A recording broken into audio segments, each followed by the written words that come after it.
အားလုံးပဲမင်္ဂလာပါကျွန်မဒီဗီဒီယိုလေးမှာကဒီနော် cross section detail ဒီ stair ပေါ့နော် stair cross sectional detail နဲ့ပတ်သက်တဲ့ပုံလေးတစ်ပုံကိုဆက်ပြပေးမှာဖြစ်ပါတယ်ဒီ stair လေးမှာဆိုလို့ရှိရင်ဒီလေကားရဲ့နော်လေကခွင်လေးကို10ပေအတွင်းမှာ10ပေအတွင်းမှာဆွဲထားတာဖြစ်ပြီးတော့မှဒီ ground floor ကနေမှ first floor ပေါ့နော်ပထမတက်ထိမြင်းကြီးတက်မှာပထမတက်ကိုအမြင့်12ပေအတွက်နော်အသုံးပြုထားတဲ့လေကားလေးကိုဆွဲထားတာဖြစ်တယ်အဲ့တော့အဲ့12ပေမှာဆိုလို့ရှိရင်ကျမတို့ကအမြင့်6ပေမှာတစ်ဖြတ်နားပြီးတော့မှ landing လေးနော် landing လေး3ပေ6နဲ့ပေါ့ landing 3ပေ6ထုတ်ထားတဲ့လေကားလေးဖြစ်တယ်အဲ့မှာ landing ရဲ့ beam ကဆိုလို့ရှိရင်ဟောပါနော်12လက်မှာဒါကတော့14လက်မှာပေါ့နော်14လက်မှာ12လက်မှာနဲ့ beam လေးကိုဆွဲထားတာဖြစ်တယ်landing ကတော့3ပေ6ထုတ်ထားတာဖြစ်တယ်နောက်တစ်ခုလေကားမှာနင်းနဲ့အနင်းလေးကနော်ခြေဘဝပေါ့ခြေဘဝနင်းနဲ့လေကားရဲ့ပြက်လေးက9လက်မှာရှိပြီးတော့မှအကျော်ကတော့6လက်မှာနဲ့ဆွဲထားဖြစ်တယ်နောက်တစ်ခုကနောက်တစ်ခုကဘာရှိမလို့ဆိုလို့ရှိရင်ကျွန်တော်တို့ဒီမှာဆိုလို့ရှိရင်တုံးထားတဲ့တန်ချောင်းလေးကတော့အားလုံး10မီလီတွေကိုအရှုံးထားပြီးတော့တုံးပေးထားတာဖြစ်တယ်အဲဆိုလို့ရှိရင်ကျွန်တော်တို့ဒီပထမပိုင်းမှာတော့ဒီတန်ချောင်းထည့်တာလေးတွေကိုမပြောသေးဘဲနဲ့ဒီနော်ဒီဟိုပါပေါ့ flight လေးပုံစံလေးစပြီးတော့မှstep လေးတွေထည့်တာလေးတွေနဲ့ဒီ landing ထုတ်တာလေးတွေကိုဆွဲပြပေးသမှာဖြစ်ပါတယ်။ကျန်တဲ့ဒုတိယတစ်ပိုင်းမှာတော့ကျန်တာတွေကိုဆွဲပြပေးသမှာဖြစ်ပါတယ်။အားကြောင့်မလို့ကျွန်တော်တို့ကအရင်ဦးဆုံးစဆွဲရမယ်ဆိုရင် layer လေးတစ်ခုသူ့ကိုစီစဉ်ပေးရမှာပေါ့ဒါဆိုရင် layer လေးစီစဉ်မယ်ဆိုရင်ကျွန်မကတော့အရင်ဒီပုံကိုဆွဲထားတဲ့ကြောင့်မလို့ရှိပြီးသားဒီလို new ခေါ်ခြင်းဒီကနေခေါ်လို့ရတယ်ပေါ့နော်နော်တကယ်လို့အဲ့ဒါကိုမလိုချင်တော့ဘူးဆိုရင်လည်းဘာလို့ရအောင်ဆိုလို့ရှိရင်မလို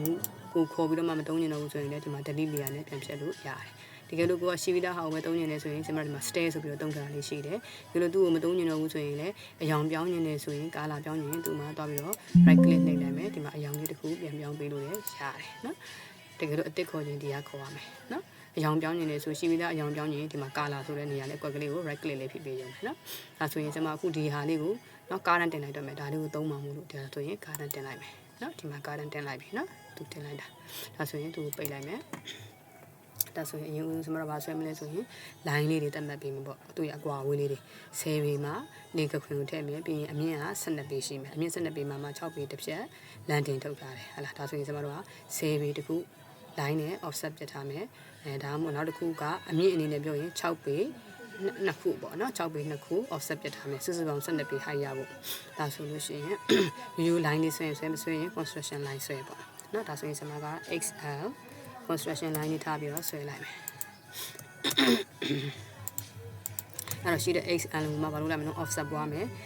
လေကခွင်က10ပေဆိုတဲ့အတွက်ကြောင့်မို့လို့ O under 10ပေ under တူပွားလိုက်မယ်ပြီးတော့နောက်ထပ် offset ပွားမယ်အမြင့်ကဘယ်နှပေအတွက်တုံး6ပေနှစ်ခုပေါ့နော်6ပေ under အထက်ကို6ပေတစ်ခုရှိမယ်ဒါဆိုရင်ကျွန်တော်တို့ဒါက6ပေမကလောက်12ပေဖြစ်နေဟောကျွန်မ10ပေဖြစ်နေပဲနော်အဲ့ဒါဆိုရင် O under ဒီမှာပြန်ကြည့်မယ်နော်10ပေဖြစ်နေတယ်ဒါဆိုရင်6ပေ under 6ပေ under ဆိုတော့ပုံတစ်ခုသွားမယ်အောက်တစ်ခုသွားမယ်နော်ဒါဆိုရင်ဒါက12ပေ height ဒါကလေကခွင်ရဲ့10ပေဒါဆိုရင်ကျွန်တော်တို့ beam ရဲ့ size ကဘယ်လောက်တုံးဆိုရင်ပေါ့12လက်မှ14လက်မှနော်ဒါဆိုရင်12လက်မှ14လက်မှ rectangle လေးဆွဲရမှာပေါ့နော် REC under ဒီမျိုးဆွဲရမှာဒါပေမဲ့ကျွန်မ rectangle ဆွဲပြီဆိုလို့ရှိရင်သတိထားမှာကဘာဖြစ်မလို့ဆိုလို့ရှိရင်နော် rectangle ဆွဲမယ်ဆိုရင်rectangle ရဲ့သူ့ရဲ့เนาะအလျားနဲ့အနံသူ့ရဲ့ size လေးကိုမထည့်ခင်ရှေ့မှာဗာထည့်ပေးရမယ်နော် shift F လေးခံပြီးတော့မှနှိပ်ပေးရမယ်ဒါမှသာလေကျွန်တော်တို့ကသူ့ရဲ့ rectangle ရဲ့ size အမှန်ကိုရမှာပေါ့နော်ဒီ shift နဲ့ဒါလေးနဲ့တွဲနေရမယ်နောက်တစ်ခုလက်မကိုသုံးမယ်ဆိုရင် shift ပေါ့ shift ကတော့ဒီဘက်ကသုံးလို့ဒါသုံးလို့အတူတူပဲနော် shift နဲ့ဒီဘက်ကဟာလေးနဲ့သုံးရင်ဒါလက်မတင်နေတာပေါ့တကယ်လို့လက်မမဟုတ်ဆိုရင်တော့ shift ခံရမလို့ဒါလေးနှိပ်ရုံနဲ့ဟုတ်ပြီနော်ဒါဆိုလို့ရှိရင် rectangle REC under ဟာလား B ရဲ့ size ကဘယ်လောက်12လက်မနဲ့14လက်မဆိုတော့ဘယ်အောင်အရင်ရိုက်မလို့ဆိုရင်ကျမတို့က extend ဖို့အရင်ရိုက်မယ် extend ဖို့ဆိုတော့12ပေါ့နော်12 sorry အရှိမ shift F မကန်လိုက်ဘူးနော်ဆင်ပါလားဟော REC under rectangle ချလိုက်မယ်အမှတ်ပေးလိုက်မယ်ပြီးရင် shift F လေးရှိရခံမယ်ပြီးတော့12 comma 14ရသွားပြီနော်ဒါဆိုရင်သူ့ကို copy လေးယူမယ်CO under copy ယူလိုက်မယ်သူ midpoint ကကန်လိုက်မယ်နော် midpoint ကကန်ပြီးတော့ဒီမှာတခုအလဲမှာဒါ landing ထုတ်မဲ့နေရဒါကကျတော့အပေါ်ဓာတ်ကိုရောက်သွားမယ်ဒါက ground B ရှိမယ်နေရာပေါ့နော်ဒါဆိုရင်ကျွန်တော်တို့ဘာလို့ရအောင်လို့ဖြတ်လိုက်တော့မယ်ဒါဆိုရင်တော့ခက်ပါထည့်မလို့ဆိုရင်ကျွန်တော်တို့ကလေကအနည်းလေးတွေအကျော်လေးတွေကိုစပြီးတော့ဆွဲတော့မယ် line နဲ့ဆွဲမယ်အန်တာဒီကနေမှဘယ်လောက်တုံးကျွန်တော်တို့က6လက်မအကျော်ကပြီးရင်အနည်းက9လက်မဒါကဘယ်နှလက်မတော့6လက်မဒီဘက်ကအနည်းက9လက်မဒါလေးကိုပဲ copy နဲ့သွားတော့မယ် CO အန်တာသူ့ကိုယူလိုက်မယ်နော်သူယူလိုက်မယ် copy နဲ့တက်မယ်နော်ဒါဆိုရင်ထိတ်ကိုရောက်သွားပြီရောက်သွားတဲ့အခါမှာဒီဟာလေးကိုပိတ်လိုက်မယ်နော် line တစ် line နဲ့ပိတ်ပြီးတော့မှသူ့လေကဘိုက်သားအတွက်စဉ်းစားမယ်ဆိုရင် offset o under shortcut ကနော် offset ဘိုက်သား5လက်မလို့ရှုံထားလိုက်မယ်နော်ဒါဆိုရင်လူနေတဲ့အ line ကို extend နဲ့ဆက်မယ်နော် extend extend ရဲ့ shortcut key က extend ဒီမှာသွားလိုက်မယ်extend ကိုယူပြီးသွားပြီဆိုရင်ကိုအထိခံနေတဲ့ line ကို select မှတ် space bar တစ်ချက်ပုတ်ထိမဲ့ line နဲ့နော်ရလာပြီဒါဆိုရင်ဒီအား under မလို့တဲ့ line ကဖြတ်မယ်နော်အဲ့တော့ကျွန်မဘာလုပ်မလို့ဆိုရင်under ဒီ beam လေးကိုအောက်ကိုချလိုက်မယ်ပြီးရင်ဘာလုပ်မလဲဆိုရင်လိုနေတာလေးကိုတွားပေးလိုက်မယ်နော်ဒီကဘယ်လောက်တော့အနည်းက9လက်မအောက်ကို2လက်မတော့6လက်မရပြီနော်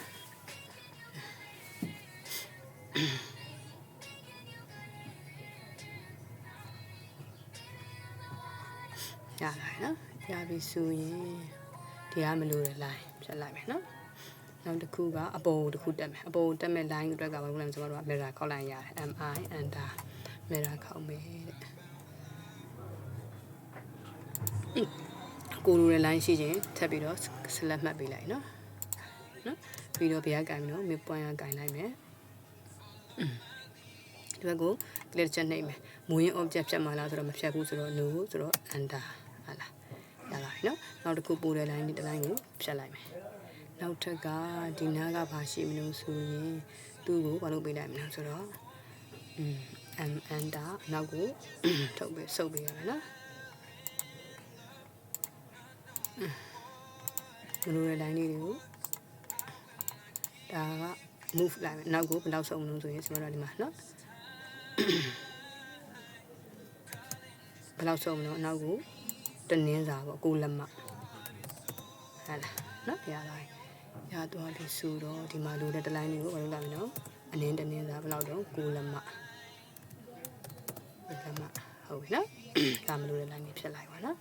ဒါဆိုရင်ကျွန်တော်တို့ကဒီနားလေးထိတော့ရသွားပြီနော်ရသွားပြီဆိုရင်ကျွန်တော်တို့ဒီနေရာတွေဖြတ်လိုက်တော့မယ်ဒီ construction line တွေဖြတ်လိုက်မယ်နော်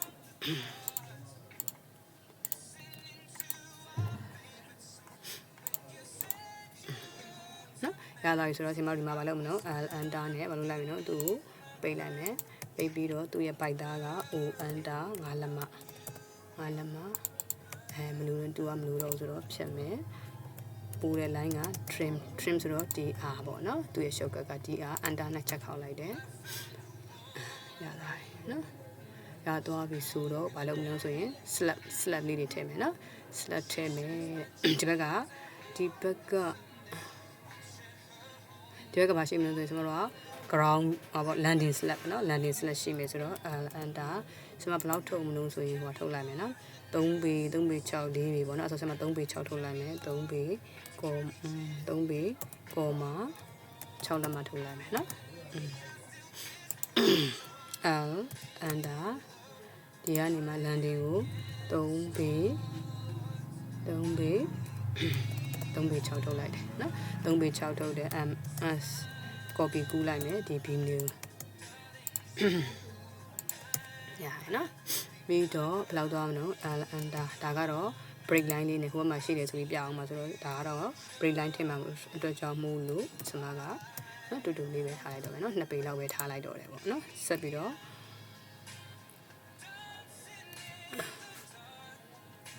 ထပ်ပြီးတော့ break line နဲ့သင်္ကေတပြောင်းမှာဆိုတော့2ပေထည့်လိုက်မယ်အဲ့တော့ဒီ slab ရဲ့ thickness ကိုတော့ minimum ထားလေးရှိတယ်4လက်မထားလိုက်မယ် o under offset နဲ့4လက်မ minimum ပေါ့နော်အဲ့တော့ break line သင်္ကေတထည့်မယ် break line ဆိုတော့ဟိုမှာဆက်ပြီးတော့ရှည်အောင်မယ်ဆိုတဲ့သဘောပေါ့နော်ဒါဆိုရင်ကျမတို့ကဒီမှာเนาะဒီမှာဆိုရင်ကျမတို့ format ထဲမှာထည့်ပြီးတော့မှသူ့ရဲ့ဟိုဟာတွေကိုเนาะ ဟိုဟာတွေကိုပြင်ထားတဲ့အတွက်ကြောင့်မို့ဒီမှာ standard လေးပြန်ထားပြီးတော့မှသုံးနိုင်မယ်နော် break line လေးအဆင်ပြေအောင်ဆိုတော့အဲ့ဒါဆိုလို့ရှိရင် break line BREAK line break line ဘယ်လောက်ဖြစ်မလို့ size ကိုစမ2လက်မှသုံးလိုက်မယ်အဲ့တော့ first